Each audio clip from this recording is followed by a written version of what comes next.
Ethan Cole stood outside the door of Dorm 219, holding a small suitcase in one hand and a datapad in the other. He sighed. His old roommate had just graduated, and now the university had assigned him a new one. He didn't like surprises, especially. Alien Surprises Unity Ring was a giant space station, floating near the edge of the Orion Arm. It was known for one thing: peaceful learning between humans and aliens. Students from hundreds of species came here to study science, technology, and even art. Ethan was proud to be here, but some species still made him nervous. He tapped the door panel. It slid open with a soft whoosh dot. Inside, the room looked the same. 2 beds, 2 desks, and a shared bathroom at the back. One side was already neatly organized, clothes folded, tools lined up. And in the middle of the bed sat a strange, tall figure. She wore a black full-body suit, smooth like rubber, with silver patterns along the arms. Her head was covered by a mask with glowing blue eyes. She didn't move as he walked in. Ethan cleared his throat. Hi. I'm Ethan. I guess we're roommates now. The figure nodded slowly. I am Tlani. Her voice was soft, but it echoed slightly like music underwater. Well, Ethan said, trying to smile. Welcome. I hope you like the room. It's not much, but the bathroom works. She didn't laugh. She just turned back to the datapad in her hands. Ethan noticed. Her fingers long and thin, with no nails. Not human at all. He placed his suitcase down and unpacked in silence. That first week, Ethan barely spoke to her. Tlani always wore her full suit. She didn't eat in front of him. She never left the room when he was awake. She moved like a shadow, quiet and fast. People on campus whispered about the Shalvani. They're dangerous, someone told Ethan in the cafeteria. No one knows what they really look like. They hide behind that suit for a reason. Didn't one of them melt a soldier's brain during a peace treaty? Someone else added. Ethan didn't know what to believe. Tlani didn't seem dangerous, just distant, maybe even shy. One night, Ethan returned from the lab late, rubbed his eyes. As he walked toward the bathroom, the lights were dim, and he thought the room was empty. The bathroom door was slightly open, pushed it without thinking. Inside, steam filled the air. In the middle of the room, under the warm water stream, stood Tlani. But it wasn't. Tlani in the suit it was. Something else. Ethan froze. Her body was glowing, not skin light. Soft, shifting light. Her back was smooth and transparent, like liquid crystal. Colors danced across her form: blue, green, violet. Her arms floated slightly above the ground. She had no hair, no eyes on her face. But it was beautiful. A live alien. Then she turned and saw him. Ethan's heart dropped. I'm sorry, he gasped.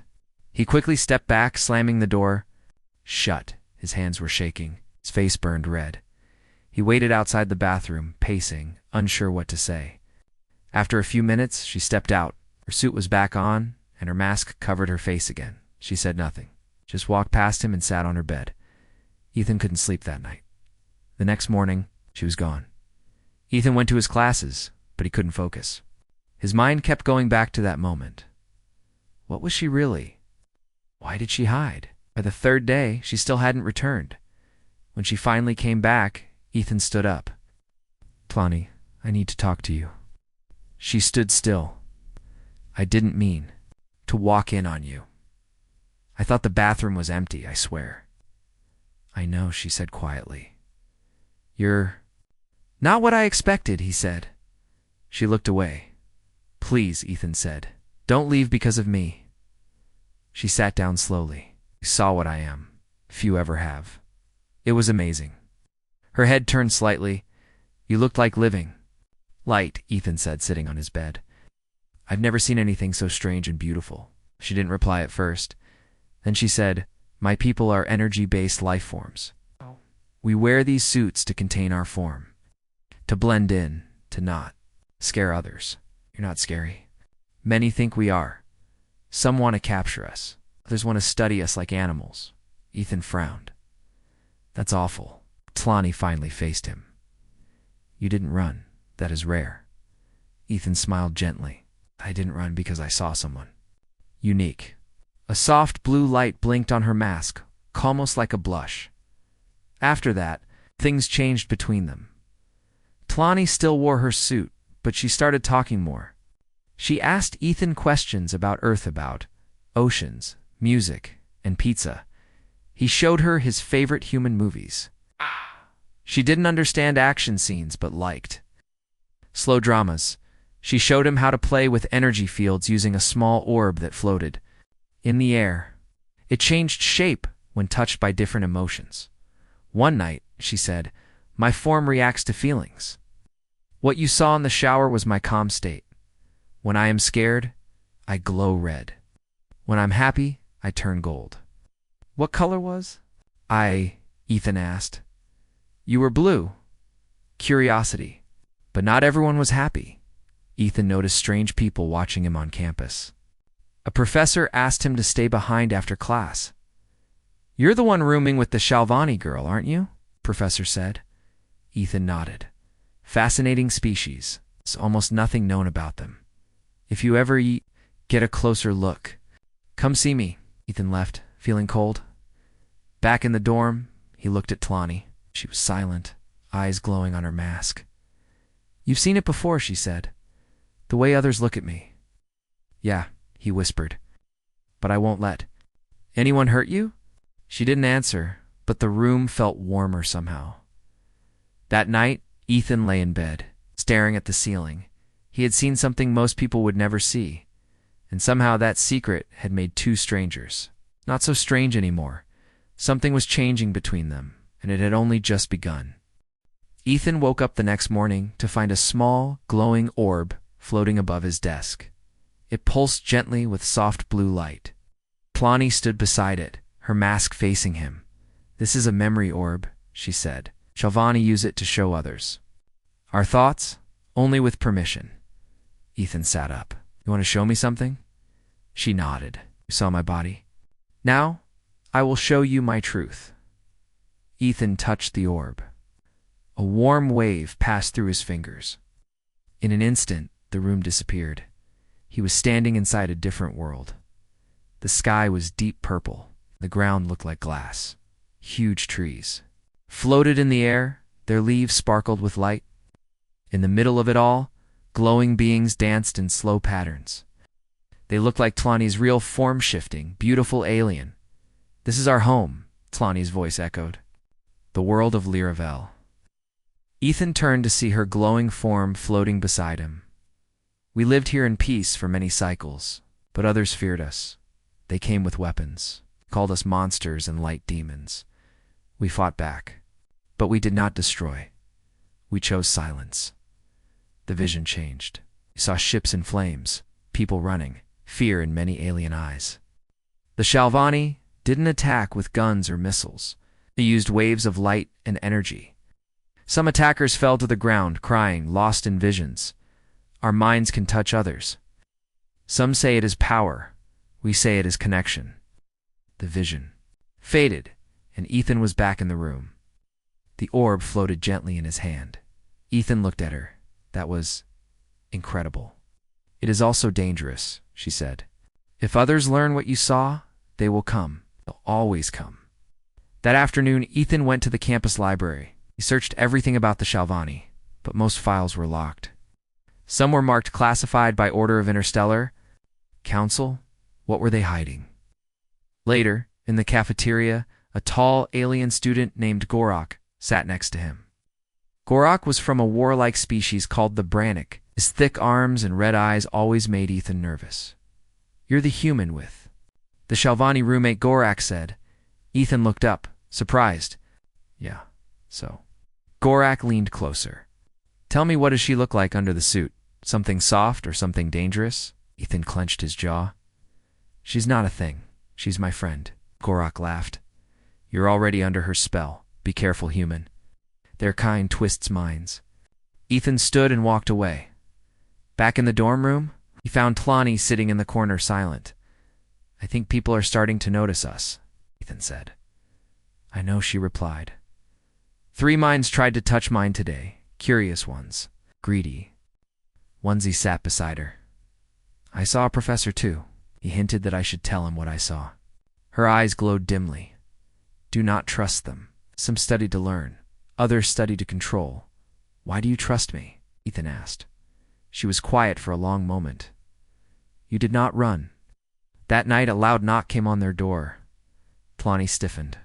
Ethan walked over and opened it. 2 tall alien guards stood outside, both wearing silver uniforms. Between them stood an older Shalvani, dressed in gold and green. He didn't wear a mask. His face was smooth, glowing softly, his body floating slightly above the floor.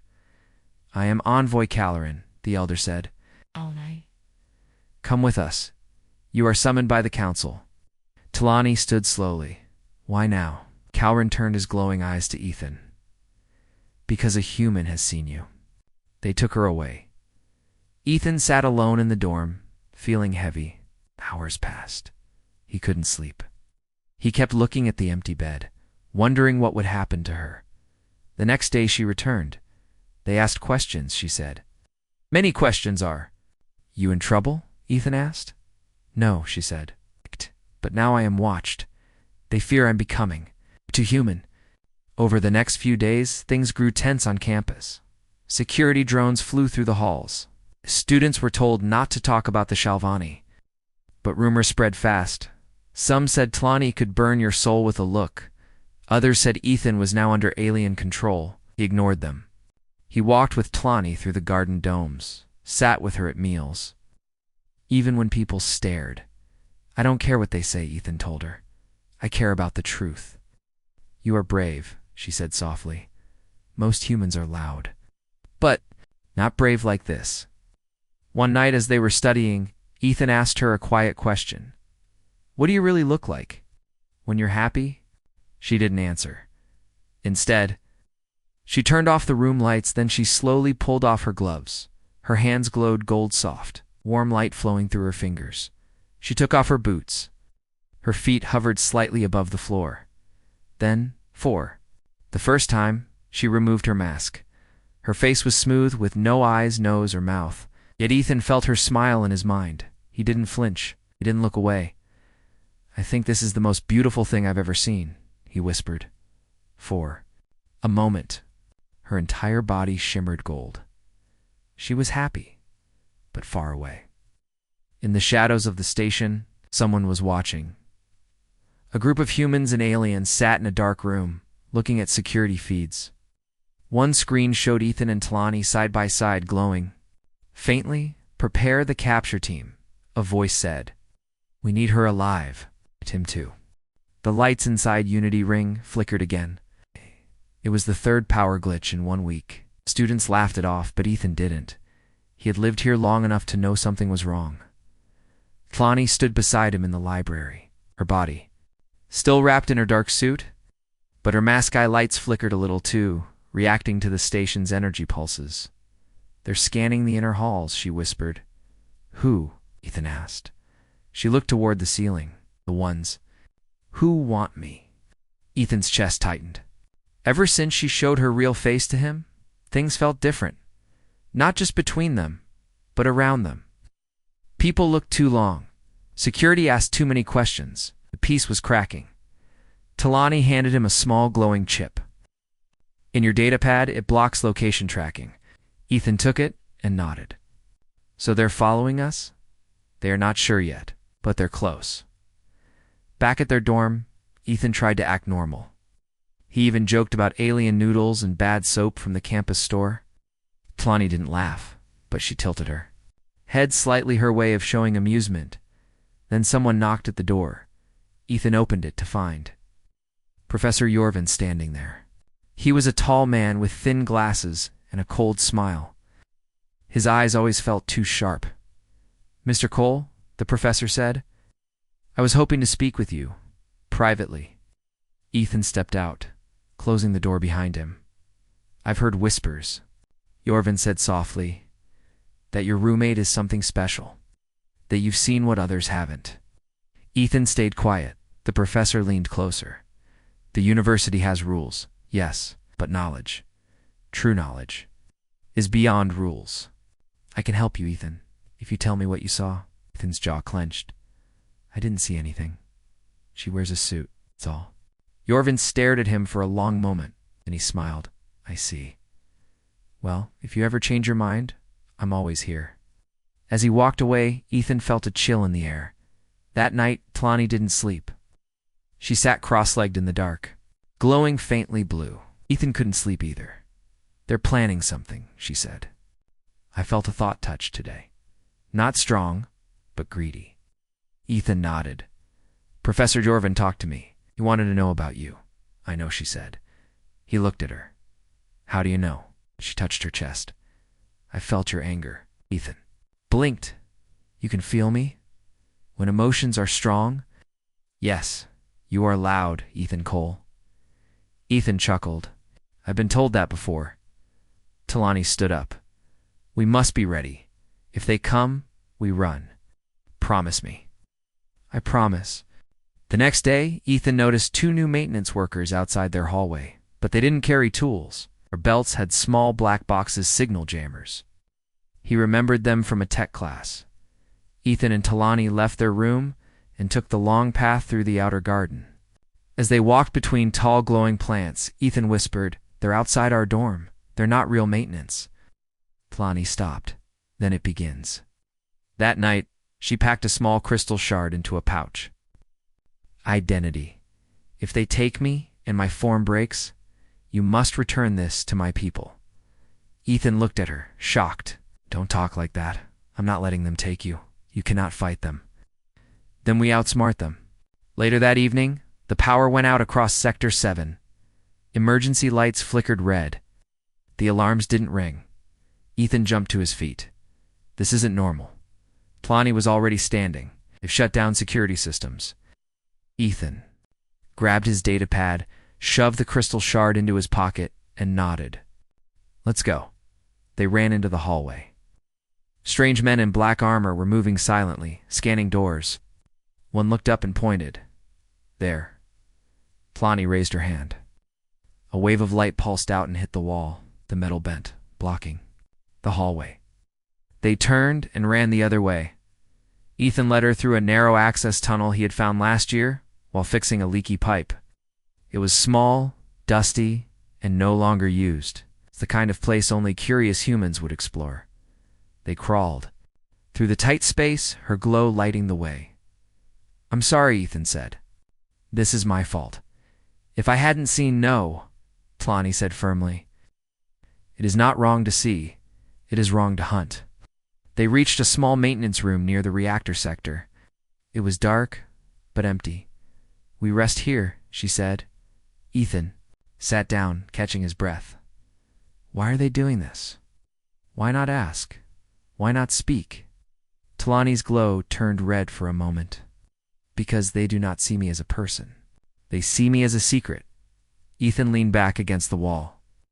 Then we show them the truth. The next day, using an old signal booster from his toolkit, Ethan created a private frequency. Talani shaped it with her energy, and together they formed a strange, beautiful message, half human code, half Shalvani light. The message said, We are not weapons. We are not things. We are minds. We are friends. And we will not hide.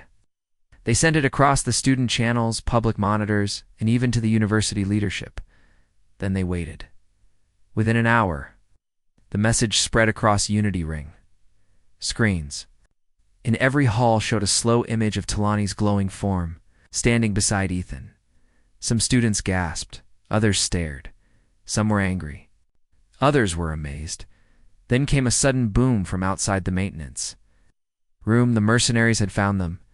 Ethan pulled out a small sonic blade. Go, I'll hold them. No, Talani said. You held the secret. Now I protect it. Stepped into the hallway. The attackers raised their guns. Lonnie lifted both hands. A wave of blinding gold light filled the corridor. The walls shook. The air hummed. And the attackers dropped their weapons, screaming not from pain, but from visions. They fell to their knees, weeping. What? What did you do? Ethan whispered, running out to her. I showed them what they feared truth, she said. Moments. Later, real security forces arrived. They weren't from the university, they were from the Shalvani embassy. Dozens of glowing beings entered the hallway. Surrounding Tlani, the lead figure, Envoy Caloran, nodded at her. You held your form with honor. Tlani bowed slightly. And I was not alone. Caloran looked at Ethan. You kept our secret. Now you've shared it with the galaxy. Ethan shrugged. It was the right thing to do. Caloran turned to the others. Then let it be known. The Shalvani no longer hide. The hallways of Unity Ring buzzed with a strange energy. News of Talani's true form and the message she and Ethan sent had spread like wildfire. Students whispered in clusters, some curious. Others fearful. Ethan and Tlani walked side by side, but the peace was fragile. The station felt like a cage waiting to close. They will not forget what we showed them, Tlani said softly, her glowing eyes scanning the faces passing by. Ethan nodded. The embassy guards helped, but they can't protect you forever. Suddenly, alarms blared. Red lights flooded the corridors. Lock down, a voice echoed. All personnel remain in their quarters. Security forces deployed. Ethan grabbed Tlani's arm. What's happening? She pulled him into a side room. They've sent mercenaries. Someone wants to capture me, to study me or worse. Before Ethan could ask more, the door exploded inward. Two black armored figures burst through, weapons drawn. Run. Clanny shouted, grabbing Ethan's hand. They darted through the corridors, chased by heavy footsteps and shouts. They reached the old maintenance tunnels, dark, narrow, and winding deep into the station's core. Ethan had explored these tunnels, before during repairs, but never imagined they'd become a hideout. Planny's glow lit the path ahead. She moved with grace, shifting her body to fit the tight spaces. We need to get to the reactor control room, Ethan said. From there, I can send a distress call to the Shalvani embassy. She nodded, breathing heavily. Lead the way. Behind. Them mercenaries shouted orders and used scanners. But the tunnels were a maze. Ethan's mind raced. Remembering the tunnel maps he once memorized, suddenly a heavy thud sounded behind them. The floor vert. A large mercenary blocked the passage. Weapon aimed. Ethan stepped forward. Tlani, get behind me. The man fired a stun shot. Ethan dodged barely and tackled him to the ground. Tlani raised her hands. A wave of golden light burst out, sending the mercenary flying against the wall. He groaned, but was alive. Ethan grabbed the weapon and motioned for Tlani to move. They kept running, heart pounding. They finally reached the reactor control room. The large metal door was sealed, but Ethan knew the override code. He pressed a sequence on the panel. The door hissed open. Inside, panels flickered with blinking lights. Ethan rushed to the communication console. Tlani, I'll send a signal. You keep watch. She stood near the window, glowing softly. Her energy shifted, calm but alert. Ethan typed quickly, sending an emergency message encoded with the Shalvani-S energy patterns dotedly. The door shook.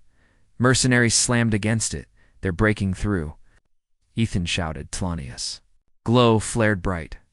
Hold them back. She extended her arms. Waves of radiant light pushed against the metal walls, stopping the attackers momentarily. The lights in the room pulsed with her energy. Ethan glanced at her in awe. Despite the danger, she seemed powerful and calm. After tense minutes, the station's central security arrived. The mercenaries were forced to retreat. A group of Shalvani elite guards entered, their forms shimmering with light and energy. Envoy Caloran stepped forward. Tlani, you are safe now. Tlani exhaled, relief washing over her glow. Ethan looked around. Who sent those mercenaries? Caloran's eyes narrowed. A secret faction within the station. They fear change and knowledge. They want to control what they do not understand. Ethan frowned. What do they want from you? To weaponize my people's power? To turn energy into a tool of war? That's horrible. Caloran nodded. We will stop them, but the galaxy must know shadows lurk everywhere. Later in a quiet chamber, Planny removed her suit and mask. Ethan watched respectfully, knowing he was one of the few humans who had seen her true form. She radiated golden light, her body flowing like living energy. "I trust you," she said softly. "Because you see beyond the flesh." Ethan smiled. "I see a friend, a warrior, someone brave enough to face the galaxy's fear." Planny's glow brightened. "You showed me courage. Now, I will show you more." She taught Ethan how to focus energy fields, how to use light to calm minds and heal wounds. Days passed. Unity rings slowly returned to normal, but many looked at Planny with new respect or fear. Ethan noticed that not all eyes were kind. One afternoon, a student approached him. "You're lucky," she said. "Not everyone gets to live beside a Scifi." Ethan laughed. "She's more than that. She's my friend." The student smiled. "Good. You'll need her." Ethan realized she was right. One evening, under the station's glass dome, Ethan and Planny sat watching stars swirl in the endless dark. "You once said your people are energy beyond flesh." Ethan said, "What does that mean for you?" Planny looked thoughtful. "We are not bound by a single form. We can change, adapt, and grow. But that means we are always learning who we are." Ethan smiled. "I guess that makes you one of the most adaptable beings in the galaxy." She laughed softly, light rippling around her. "Perhaps," she said. "But even beings of light need friends to hold on to." Ethan reached out, touching her glowing hand gently. "For what it's worth, you can always hold on to me." The station was calm, but the air felt heavy. The attack had failed, but the threat was not gone. Ethan and Planny knew this was just the beginning. One morning, the university hall was packed with students, professors, and alien representatives. A special meeting was called.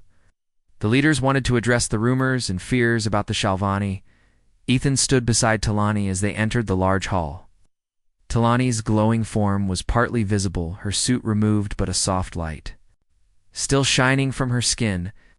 This was the first time many on the station would see her true self. The room fell silent. The station's chancellor stepped forward. "We have heard many stories. Today we seek truth." Talani's voice echoed clearly, calm and strong. "I am Talani of the Scifi. My people have lived in silence for many cycles, hiding our form and our power to avoid fear." She looked around the room. "But hiding has only bred misunderstanding. Fear grows when we keep secrets." Ethan smiled quietly beside her, proud. Talani continued, "We are not monsters. We are energy beings who take shape to live among others. Our power is to connect minds, heal, and protect." She showed a soft pulse of golden light from her hand. "But our power is not a weapon unless used to defend." Some aliens whispered among themselves. Others looked at her with new respect. Ethan spoke next. "I am Ethan Colehuman. I shared a room with Talani. I saw her true form, and I was not afraid, because she is not a secret to fear. She is a friend to trust." The crowd listened, silent. Suddenly, a loud alarm cut through the hall. The security system flashed red. A voice came through the speakers. "Warning. Unauthorized intrusion detected in Sector 9. Everyone said. Ethan grabbed Talani's hand. "Not again." They rushed to the exit, joined by embassy guards. Outside, a small team of mercenaries had returned. They moved fast, but the station security was ready. Talani stepped forward, glowing bright gold. "You will not harm this place," she raised her hands. Waves of light shot from her fingertips, weaving through the mercenaries like living ribbons. The attackers were stunned, their weapons falling to the ground. The guards took them into custody. After the fight, Envoy Caloran addressed the station. "These attackers represent a dangerous group that fears knowledge and change. But today, they failed." He looked at Ethan and Talani. "Their courage and truth saved many." The Chancellor nodded. "From this day, the Scifi will no longer hide. We welcome them as full members of our community." The crowd erupted in applause. Later, Ethan and Talani stood on the station's observation deck, looking out at the stars. "Do you think this peace will last?" Ethan asked. Talani smiled softly. Peace is a choice we make every day. We must keep choosing. Ethan looked at her glowing face. You've changed this place. You've changed me. She touched his hand. And you showed me that trust can light even the darkest places. They sat quietly watching the galaxy spin for the first time. Ethan felt that the universe was not so big and lonely, because somewhere out there was a friend unlike any other.